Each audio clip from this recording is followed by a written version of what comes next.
In this clip, we're going to go over how to properly use a checkbook register.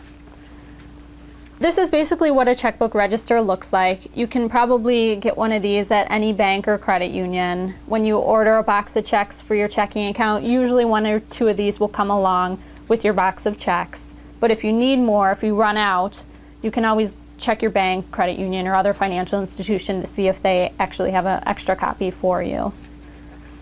So on the front here, basically there's just a spot on here to write in the dates that the register runs from. It's good to hang on to these even after they're used up in case there's just a discrepancy that you need to go back and find later on.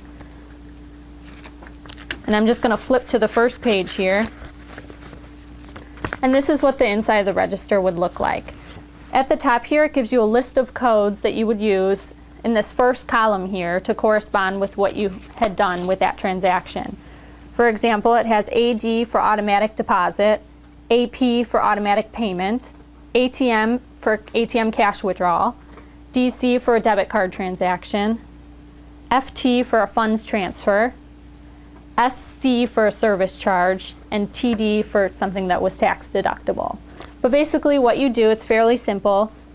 In this transaction code or check number column, you would write in the check number, you would write in the date of the purchase, the description, which would be the grocery store's name, and then you just write in the amount in the payment column since it was a debit that's going to be coming out of your checking account. And then later we'll go over the last column here, which is where you're going to actually keep a running balance of your checkbook and then reconcile that at the end of the month with your bank statement.